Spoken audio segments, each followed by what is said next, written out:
संदीप ने अपनी माँ के कहने पर गांव में शादी कर ली थी। लड़की का नाम था सुनीता।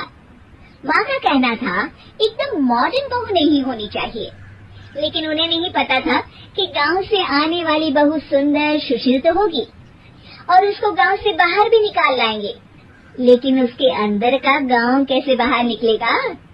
शादी के कुछ दिन बाद माँ, टिफिन तो देना जरा। बेटा, अब तो स्कूल नहीं ऑफिस जाता है। माँ से नहीं, अपनी बीवी से टिफिन मांगा कर। ओके माँ। सुनीता, टिफिन ले आओ।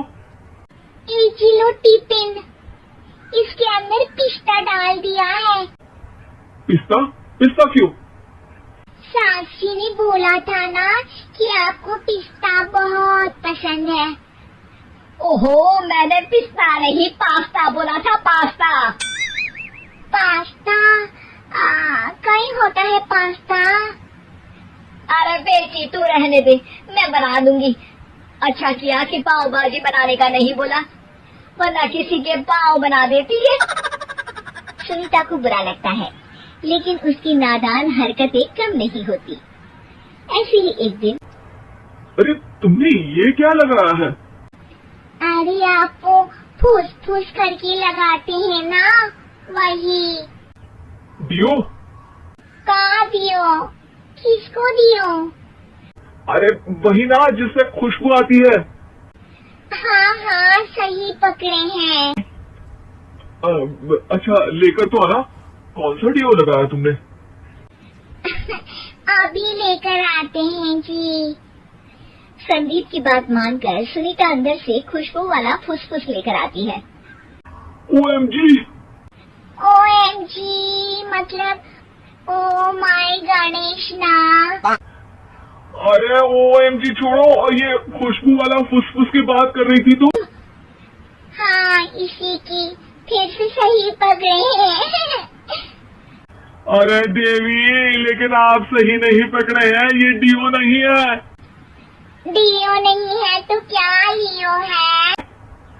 अरे ये रूम फ्रेशनर है, जिसको कमरे में छिड़कते हैं, खुद पर नहीं। कोई बात नहीं, माँ कहती थी आत्मा किराएदार है, शरीर एक किराए का कर्म। हम शरीर पे ये डालिए तो क्या फर्क पड़ जाएगा। अरे बहू, ओ बहू, मेरे लिए फल तो लिया, फिर मैं बाजार जाऊंगी। सुनीता अपनी सास के लिए फल लेकर आती है। अरे बेटा, पपीता, तरबूज और सेब फल ऐसे कैसे खा लूं? काट कर तो लिया। माँ जी, मेरे गांव में तो खेत से उठा के सीधा खा लेते हैं। अरे ये तेरा गांव नहीं है ना। अरे संदीप, तू ही कुछ समझा देना इसको बेटा। मैं कैसे समझाऊं माँ, ये तो माइक्रोवेव को भी भट्टी बोलती है। कल मैंने बोला हाय कैसे हो, तो बोलती है किसी को हाय नहीं लगानी चाहिए। अरे सुनीता, तेरा क्या होगा? अभी तो कैसे बताऊं माँ जी, अभी हम कुछ करेंगे फिर पता चलेगा क्या होगा, लड़का या लड़की। हे भगवान, कहाँ से आ गई है? रामपुर से जी, आप ही तो लेकर आए थे मुझे। अरे मुझे माफ कर दो। पहले कोई गलती तो करिए जी, आपकी तो सारी गलती माफ कर देंगे हम। हाँ। अरे बहू, मेरी बात सुन, फल यानी कि फ्रूट जब भी लाए ना तो काट कर लाना, ठीक है? जी ठीक है माँ जी, फल यानी फ्रूट यानी काट के लाऊंगी। सुनीता रोज ही कोई ऐसी हरकत कर देती जिसकी वजह से उसे घर में 2 बातें सुननी पड़ती। एक दिन, माँ, मेरे बॉस घर पर आने वाले हैं शाम को। उनका बर्थडे है, फैमिली साथ नहीं रहती उनकी, तो यही पार्टी कर लेंगे। उनको अच्छा लगा तो शायद मेरा प्रमोशन भी हो जाएगा। मैं ना फ्रूट केक लाकर फ्रिज में रख दूंगी और तेरे साथ आज खाना मैं बनाऊंगी। ताकि जब साहब आए तो खाने में कोई गड़बड़ ना हो। शाम को जब सारी तैयारियां हो जाती है, संदीप के साथ बड़े साहब भी घर आते हैं। फ्रूट केक तो ले आना बहू, फिर खाना खाएंगे। अरे इस सब की क्या जरूरत थी, आपने बुलाया वही काफी है। सर, आपका परिवार शहर में नहीं है तो हम ही आपके परिवार जैसे हैं सर। इतने में ही सुनीता फ्रूट केक लेकर आती है और बड़े साहब की टेबल पर रख देती है, और जैसे ही केक के ऊपर का बॉक्स हटाती है, ओह ये क्या है, केक तो कटा हुआ है, मैं तो ऐसा नहीं लाई थी।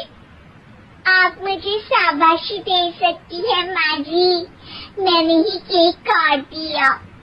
आपने कहा था ना फल यानी फ्रूट यानी हमेशा काट के लाना, तो फ्रूट केक भी तो फ्रूट ही है ना, तो मैंने पहले ही काट लिया, हूँ ना मैं समझदार।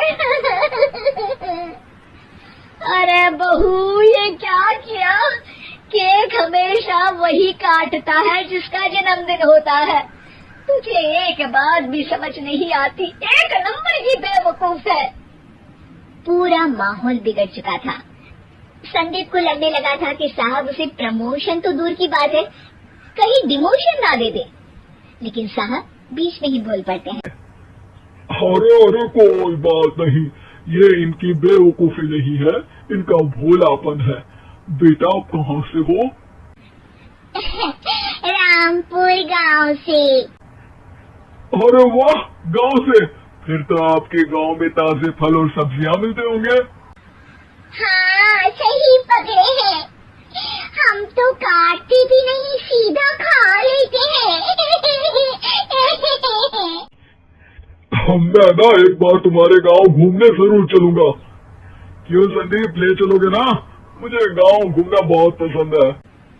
बस फिर क्या था, संदीप और सास दोनों खुश हो गए, क्योंकि साहब को सुनीता ने गांव की बात करके खुश कर दिया था।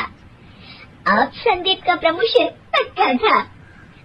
शिक्षा, कभी भी किसी भी गलती पर घबराना नहीं चाहिए, हो सकता है कि उस गलती की वजह से आगे बड़ा फायदा हो जाए।